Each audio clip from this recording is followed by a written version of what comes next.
हमारे मन में गंदे विचार क्यों आते हैं? हम नहीं चाहते पर फिर भी हमारे मन में गंदे विचार आते रहते हैं। लेकिन क्यों? मन ही हमारा सबसे बड़ा दोस्त और मन ही हमारा सबसे बड़ा शत्रु है। जब हम अपने मन के हिसाब से चलते हैं तो मन हमें भटका देता है, और जब हम मन को संतुलित कर लेते हैं तो हम अपनी जिंदगी में सब कुछ पा लेते हैं। हम अपने मन में आने वाले गंदे विचारों को रोकने की कोशिश करते हैं, पर जितना हम रोकते हैं उतने ये विचार हमारे अंदर प्रवेश करते जाते हैं। आप जिस चीज से जितना दूर भागोगे उतनी ही वह चीज आपके पास आएगी। इसीलिए उस चीज से भागो मत, बल्कि उस पर संतुलन कायम रखो। एक बार एक युवक गौतम बुद्ध के पास आया और गौतम बुद्ध से बोला, हे बुद्ध, मेरे मन में इतने गंदे विचार क्यों आते हैं? मैं नहीं चाहता कि मेरे मन में गंदे विचार आएं, पर मेरे मन में हमेशा काम वासना के विचार चलते रहते हैं और मैं इनके बारे में सोच सोच कर बहुत परेशान हूं। मेरी ऊर्जा और समय ये सब सोचने में ही नष्ट हो जाते हैं, और ये सब विचारों की वजह से मैं कभी कभी शांत नहीं रह पाता और मैं हमेशा ही स्त्रियों को देखकर मोहित हो जाता हूं, अपने आप को रोक ही नहीं पाता। बुद्ध मुस्कुराए और उन्होंने उस युवक से पूछा, क्या तुम्हें पता है कि यह काम वासना होती क्या है? फिर लड़के ने उत्तर दिया और कहा, बुद्ध, मुझे तो नहीं पता कि काम वासना होती क्या है, परंतु हां, ये जो भी है बहुत बुरी चीज है। फिर बुद्ध ने उस युवक से कहा, सबसे पहले तो तुम्हें यह समझना है कि प्राकृतिक रूप से जो भी चीज हमारे अंदर है वह बुरी नहीं है। हमारे जीवन में उसकी कुछ न कुछ जरूरत होती है। वासना कोई बुरी बात नहीं है, यह हमारे मन की एक भावना है जो हमें किसी न किसी चीज की कमी का एहसास करवाती है, और फिर हम उस चीज को पाने के लिए उस चीज की ओर आकर्षित हो जाते हैं। जैसे अगर तुम्हारे पास धन की कमी है तो तुम में धन पाने की वासना उत्पन्न हो जाएगी। इसका मतलब यह नहीं कि वासना बुरी है, बल्कि यह तो हमारे मन के एक प्रकार की जरूरत का एहसास है, और जब यह जरूरत शारीरिक हो तो हम इसे काम वासना कह देते हैं। युवक ने गौतम बुद्ध को कहा, बुद्ध, मुझे काम वासना का मतलब तो समझ में आ गया, पर आप मुझे यह बताइए कि यह आती कहां से है और कैसे आती है? गौतम बुद्ध ने कहा, काम वासना कहीं से आती नहीं है, यह तो हमारे अंदर ही होती है, और इसका होना तो जरूरी भी है, तभी तो मानव जाति का विस्तार होगा। युवक ने कहा, जब यह हमारे अंदर ही है और जरूरी भी है तो फिर लोग इसे गलत क्यों बताते हैं? बुद्ध ने कहा, यही समस्या है। लोगों ने काम वासना को गलत तरीके से सोच लिया है, इसे छिपाने की और दबाने की कोशिश करते हैं। काम वासना गलत नहीं है, बल्कि काम वासना का गलत तरीके से प्रयोग करना गलत बात है। लोग जिसे पसंद करते हैं उसी के लिए जीने लग जाते हैं और उसके बारे में हमेशा सोचते रहते हैं, पर यह सब गलत है। बुद्ध ने युवक से कहा, क्या तुम्हें पता है कि जानवरों में भी काम वासना होती है? युवक ने उत्तर दिया, हां बुद्ध, जानवरों में भी काम वासना होती है, क्योंकि जानवर भी तो आखिर अपनी पीढ़ी को आगे बढ़ाएंगे। बुद्ध ने कहा, तो फिर हम जानवरों की काम वासना को क्यों गलत नहीं कहते? युवक ने कहा, मुझे नहीं पता महात्मा, आप ही मुझे बताइए। गौतम बुद्ध ने कहा, जानवर अपनी काम वासना का प्रयोग आनंद प्राप्ति के लिए नहीं करते, वह तो सिर्फ संतान उत्पन्न करने के लिए काम वासना का उपयोग करते हैं। जानवरों को प्रकृति ने इतनी समझ नहीं दी कि वह काम वासना को अपने सुख का आधार बना सके, जबकि मनुष्य अपनी समझ के बलबूते पर प्रकृति में पाई जाने वाली प्रत्येक वस्तु को अपने सुख के लिए अपने प्रयोग करता है। हम इंसानों ने ही काम वासना को अपने सुख का साधन बना लिया है, जबकि प्रकृति ने तो हमें अपने वंश को आगे बढ़ाने के लिए दिया था, लेकिन इंसानों ने इसे अपने जीवन का परम लक्ष्य बना रखा है, और इस तरह से काम वासना का बेलगाम हो जाना गलत है। युवक ने बुद्ध से पूछा, महात्मा जी, ये काम वासना हम पर हावी क्यों होती है? क्यों यह बेलगाम हो जाती है? तब गौतम बुद्ध ने कहा, सुनो, अब जो मैं तुम्हें बताऊंगा उसे तुम ध्यानपूर्वक सुनना। काम वासना का सारा खेल तुम्हें समझ आ जाएगा, तुम्हें तुम्हारे सारे सवालों का जवाब मिल जाएगा, बस तुम्हें ध्यान से सुनकर समझना है। फिर गौतम बुद्ध युवक को बताना शुरू करते हैं। एक बार की बात है, एक आश्रम में गुरु और उनके शिष्य रहते थे। शिष्य रोजाना आश्रम के बाहर स्थित गांव में भिक्षा लेने के लिए जाते थे। शिष्य जो गांव में भिक्षा लेने जाता था, उस रास्ते में एक नदी पड़ती थी जिससे वह रोज भिक्षा लेने जाता था। एक दिन उसने देखा कि एक लड़का पेड़ के पीछे छिपा है। उसने लड़के के पास जाकर पूछा, भाई, तुम इस पेड़ के पीछे छिपकर क्या देख रहे हो? लड़के ने कहा, अरे तुझे नहीं दिख रहा क्या कि मैं क्या देख रहा हूं? तब शिष्य ने नदी की तरफ देखा तो वहां पर कुछ लड़कियां पानी भर रही थी। लड़कियां 15 साल की हुई। तब शिष्य ने लड़के से कहा, अरे भाई, वहां पर तो लड़कियां पानी भर रही हैं, इसमें छिपकर देखने वाली क्या बात है? तब वो लड़का शिष्य की तरफ देखकर उससे कहता है, अरे पागल, तुम्हें दिखाई नहीं दे रहा क्या कि मैं क्या कर रहा हूं? वह परियां कैसे नदी से पानी निकाल रही है।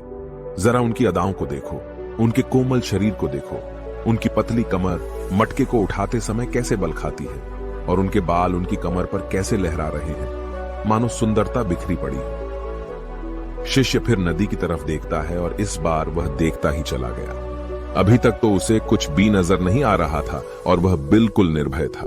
उसे किसी बात का कोई डर नहीं था, लेकिन अब वह छुपने लगा और उन लड़कियों को देखने लगा जैसे उसने कोई अपराध कर दिया हो।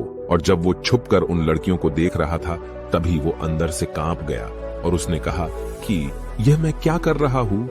मैं जो भी कर रहा हूं वह सही नहीं है, मुझे यहां से चले जाना चाहिए। और फिर वह जल्दी से वह से चला जाता है। फिर वह आश्रम पहुंच जाता है। आश्रम जाकर वह अपने कार्यों में लग गया, लेकिन जो अभी वह देख कर आया था वही उसकी आंखों के सामने बार बार आ रहा था। उसके मन में वही दृश्य चल रहा था। उसका मन वही सब कुछ देखने के लिए ललचा रहा था। उसका किसी भी काम में मन नहीं लग रहा था। सुबह होते ही वह रोज भिक्षा के लिए आश्रम से जल्दी निकल जाता और नदी के पास वाले पेड़ के पास जाता, जहां वह लड़का पहले से मौजूद रहता था। उसके साथ मिलकर लड़कियों को छुप कर देखता था। अब वह रोज ऐसा करने लग गया। उसका मन अब किसी भी काम में नहीं लगता था। वह हमेशा किसी न किसी प्रकार के विचारों में उलझा रहता था। वह आश्रम के कार्यों को भी ठीक ढंग से नहीं कर पा रहा था। न वह ठीक से सो पाता था और न ठीक से खाना खा पाता था। उसका मन बेचैन सा रहता था। उसका मन बार बार उन लड़कियों के सौंदर्य को देखने के लिए ललचाता था। जब गुरु भिक्षा देते तब भी उसका मन कहीं और विचारों में खोया रहता था। गुरु ने अपने शिष्य की इन हरकतों को देखा। तब एक दिन गुरु ने शिष्य को अपने पास बुलाया और कहा, आज से मैं भी तुम्हारे साथ भिक्षा मांगने चलूंगा। तुम और मैं साथ साथ भिक्षा मांगने चलेंगे। तभी शिष्य ने गुरु को मना करते हुए बोला, नहीं गुरुदेव, आप परेशान क्यों हो रहे हो? मैं अकेले ही ठीक से भिक्षा मांग सकता हूं। गुरु ने शिष्य से कहा, ठीक है, तुम अकेले ही भिक्षा मांगने जाओ। इसके बाद शिष्य भिक्षा मांगने निकल गया। शिष्य के जाने के बाद गुरु भी आश्रम से निकल गए और शिष्य का पीछा करने लगे कि वह कहां जाता है, किससे मिलता है। यह सब देखने के लिए उसके पीछे पीछे चलने लगे। थोड़ी दूर जाने के बाद गुरु ने देखा कि उनका शिष्य एक लड़के के साथ एक पेड़ के पीछे अपराधी की तरह छिपा हुआ है और छिपकर कुछ देख रहा है। गुरु भी अपने शिष्य के पीछे जाकर खड़े हो गए, यह देखने के लिए कि आखिर उनका शिष्य क्या देख रहा है जिसके लिए वह पेड़ के पीछे अपराधियों की तरह छिपा पड़ा है। गुरु ने देखा कि उनका शिष्य पेड़ के पीछे छिपकर लड़कियों को देख रहा है जो नदी से पानी भर रही है। तभी गुरु ने शिष्य से कहा, क्या तुम लड़कियों से भी भिक्षा लोगे? गुरु की आवाज सुनकर शिष्य का मन घबराया और उसके पसीने छूटने लगे। वह थर थर कांप रहा था, जैसे किसी चोर को पकड़ते समय रंगे हाथों पकड़ लिया हो। उसकी हालत खराब हो गई। वह कुछ भी नहीं बोल पा रहा था। वह लड़का जो शिष्य के साथ था वहां से भाग गया, जिससे शिष्य और भी घबरा गया था। उसके मुंह से कुछ टूटे फूटे शब्द ही निकल रहे थे। वह अपने गुरु से भी नजर मिलाने का साहस नहीं कर पा रहा था।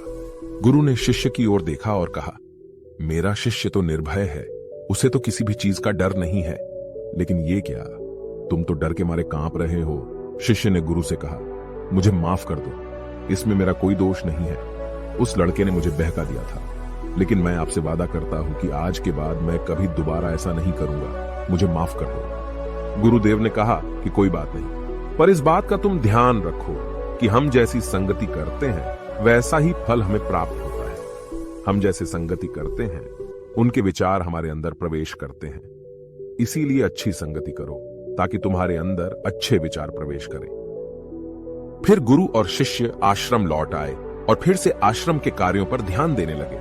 उसने उस रास्ते को छोड़ दिया और दूसरे रास्ते से जाने लगा। वह अपने काम को ध्यान से करता था, लेकिन धीरे धीरे उसके अंदर क्रोध उत्पन्न हो गया और फिर वह दूसरे शिष्यों पर क्रोध करने लगा और बेचैन हो गया। अब वह सही समय पर भोजन भी नहीं करता था। वह भोजन भी बहुत कम खाता था। एक रात गुरु शिष्य के पास आए और उससे बोले कि तुमने मुझसे वादा किया था कि तुम अपना मन नियंत्रण में रखोगे। अब तक तुमने कितनी बार अपना वादा तोड़ दिया। यह सुनकर शिष्य अपने गुरु के चरणों में गिर गया और रोने लगा। रोते रोते ही उसने गुरु से कहा कि गुरुदेव, मैं कई बार अपना वादा तोड़ चुका हूं, फिर वादा कर लेता हूं, लेकिन हर बार मैं वादा तोड़ देता हूं। मेरा मन मेरे नियंत्रण में है ही नहीं।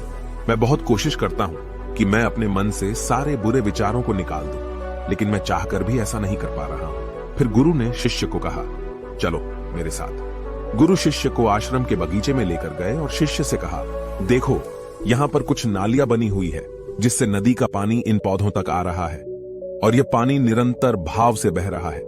क्या तुम इस पानी के बहाव को रोक सकते हो?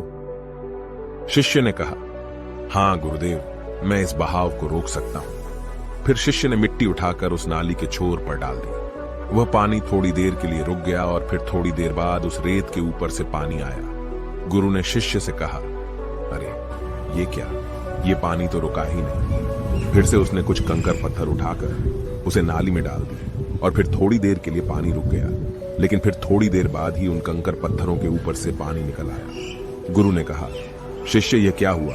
पानी तो फिर से आ गया। तुम तो बोल रहे थे कि तुम इसे रोक दोगे। क्या हम किसी चीज को पूरी तरह से रोक सकते हैं? तब शिष्य ने कहा, कोई बात नहीं गुरुदेव, मैं इस पानी को तो रोक कर आपको दिखाऊंगा। फिर उसने एक बड़ा सा पत्थर लेकर आया और उसे नाली पर डाल दिया। पानी रुक गया। तब शिष्य ने गुरु से कहा, देखा गुरुदेव, मैंने कहा था ना कि पानी को मैं रोक दूंगा। मैंने पानी को रोक दिखाया। आपकी बात मैंने पूरी कर दी। गुरु मुस्कुराए और बोले, अच्छा जरा ध्यान से देखो, पानी रुक गया है क्या? वो तो पीछे की नाली तोड़कर बाहर आ गया और अगल बगल से बह रहा है। और ध्यान से देखो, इस पत्थर के आगे भी आ गया और यह पानी अपना रास्ता बदलकर फिर से आगे की तरफ बह जाएगा। फिर थोड़ी देर बाद ऐसा ही हुआ। फिर गुरु ने शिष्य को समझाया, तुम्हारे साथ भी तो ऐसा ही चल रहा है। तुम बार बार प्रयास कर रहे हो, बड़े से बड़ा प्रयास कर रहे हो, पर हर बार तुम्हारा प्रयास टूट रहा है और यह हमेशा टूटता ही रहेगा। यह पत्थर तुम्हारा प्रयास है और यह पानी तुम्हारे विचार। तुम कितना भी बड़ा पत्थर रख लो, लेकिन पानी तो अपना रास्ता बना ही लेगा। यह देखकर शिष्य ने पूछा, हे गुरुदेव, क्या कोई तरीका नहीं है जिससे मैं गंदे विचारों से बाहर निकल सकूं? गुरु ने कहा, एक तरीका है। यह पानी जिस नदी से आ रहा है, तुम वहां से इस पानी का रास्ता ही बदल सकते हो। गुरु शिष्य को एक नदी के पास ले गए जहां से उस बगीचे में पानी आ रहा था। गुरु ने शिष्य से कहा, वो पानी इसी नदी से जा रहा है। अगर हम यहीं से उसका रास्ता बंद कर दें जहां से पानी बगीचे में जा रहा है, तो क्या हम पानी को रोक नहीं सकते? शिष्य ने कहा, हां गुरुदेव, अवश्य ऐसा हो सकता है। मैं इस पानी को यहीं से बंद कर देता हूं, तब आगे की नाली में पानी जाएगा ही नहीं और फिर बगीचे में पानी ही नहीं जाएगा। फिर गुरु ने कहा, शिष्य अगर पानी बगीचे में नहीं जाएगा तो पेड़ पौधों को पानी कहां से मिलेगा? उन पेड़ पौधों को तो पानी की आवश्यकता है। फिर शिष्य ने विचार किया और कहा, मेरे मन में तो यह बात आई ही नहीं, इस पानी का बगीचे में जाना जरूरी भी है। गुरु ने कहा, और उन पेड़ पौधों में कुछ ऐसे हैं जिनको रोज पानी की आवश्यकता है, वो तो मुरझाकर मर ही जाएंगे। पानी तो हमें खोलना ही होगा। शिष्य ने गुरु की बात सुनकर पानी का रास्ता खोल दिया। तब गुरु ने पूछा, अगर हम इस नदी के पूरे पानी को बगीचे की तरफ मोड़ दें तो क्या होगा? शिष्य ने उत्तर दिया, गुरुदेव, वहां पर जितने भी पेड़ पौधे हैं वो सब गलकर नष्ट हो जाएंगे और वहां पर कुछ नहीं बचेगा। गुरु मुस्कुराए और बोले, तुम इस बात को समझो, हमें किसी भी चीज को रोकना नहीं है, बस हमेशा संतुलन बनाए रखना है। कम पानी से भी पौधे नष्ट होते हैं और ज्यादा पानी से भी पौधे नष्ट होते हैं। हमारा जीवन संतुलन से ही चलता है। गुरु ने शिष्य से कहा, अगर मैं तुम्हें कुछ कहूं कि तुम आम के बारे में मत सोचो, तो तुम्हारे मन में सबसे पहले किसका चित्र आएगा? शिष्य ने बोला, गुरुदेव, मेरे मन में तो पहला चित्र आम का ही आएगा। गुरु ने कहा, जब हम गंदे विचारों को जबरदस्ती रोकने का प्रयास करते हैं तो वे और भी मजबूती से हमारे अंदर प्रवेश करते हैं। इसीलिए हमें उन्हें कभी भी दबाने की कोशिश नहीं करनी चाहिए। फिर गुरु ने शिष्य को कहा, हमारे गंदे विचार बुरे लोगों की संगति करने की वजह से भी आते हैं। कभी कभी कामुकता हमारे अंदर होती नहीं है, लेकिन कुछ अश्लील लोगों के साथ रहने की वजह से ये हमारे अंदर हावी हो जाती है। फिर शिष्य ने कहा, गुरुदेव, आप सही कह रहे हैं, मैं अपने मार्ग से भटक गया था। फिर वह शिष्य उस रात बहुत ही चैन की नींद सोया। सुबह अपने कार्यों को पूरे मन से किया और फिर सुबह वह भिक्षा लेने के लिए उसी रास्ते से गया जहां वह लड़का आज भी पेड़ के पीछे छुपकर उन लड़कियों को देख रहा था। वह शिष्य उसे नदी पर गया जहां वह लड़कियां पानी भर रही थीं। उसने उन लड़कियों से पानी मांगा और उन लड़कियों में से एक लड़की ने उसे पानी पिलाया और उसे शिष्य के चरण छुए। शिष्य ने उसे आशीर्वाद दिया कि तुम्हारा कल्याण हो, जिससे कि मानसिकता सकारात्मक ऊर्जा से भर जाए। उसके चेहरे पर मुस्कान आ गई थी, जैसे कि उसे कुछ खोया हुआ वापस मिल गया हो। वह वापस अपने रास्ते से जाने लगा। तभी पीछे से वह लड़का आ गया जो पेड़ के पीछे छुपा हुआ था। वह शिष्य के पास आया और बोला, क्या बात है, आज तो तुमने नजदीक से दर्शन कर लिए, तुम तो मुझसे भी आगे निकले। तब शिष्य ने कहा, हम हमेशा दूसरों के दर्शन करने में ही व्यस्त रहते हैं, अपने दर्शन कर ही नहीं पाते। तुम कब तक इस पेड़ के पीछे छुपाते रहोगे? किसी को पसंद कर लो, उसे बोल दो। अगर वो भी तुम्हें पसंद करती है तो शादी कर लो और उससे पहले तुम कुछ बन जाओ। अपने आप को पहचान लो, ऐसे अपना समय बर्बाद मत करो। फिर वह लड़का रोज उस शिष्य से मिलने लगा और उसने लड़के को नदी पर न जाने के लिए प्रेरित किया। और फिर वह लड़का अपने जीवन में कुछ बनने के लिए संघर्ष करने लगा। तो तुमने देखा कि संगति का असर क्या होता है। अपनी संगति बदलो, अपने विचार बदलो। गुरु ने शिष्य से पूछा, क्या तुम्हें अपने सभी सवालों का उत्तर मिल गया? तब शिष्य ने कहा, हाँ महात्मा जी, आपका धन्यवाद। तब गुरु ने शिष्य से कहा कि जब तुम्हारे मन में गंदे विचार आए तब तुम अपने आप को दोषी मत मानो। यह शरीर है और यह सब इसने हजारों वर्षों से सीखा है।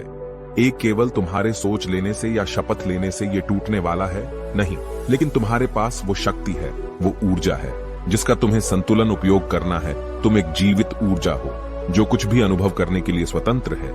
इसीलिए तुम अपने आप को पहचानो। इस कहानी से हमें यह सीख मिलती है कि हमारे विचारों का महत्व कितना अधिक होता है। हमारे विचार ही हमारे भविष्य की दिशा को निर्धारित करते हैं।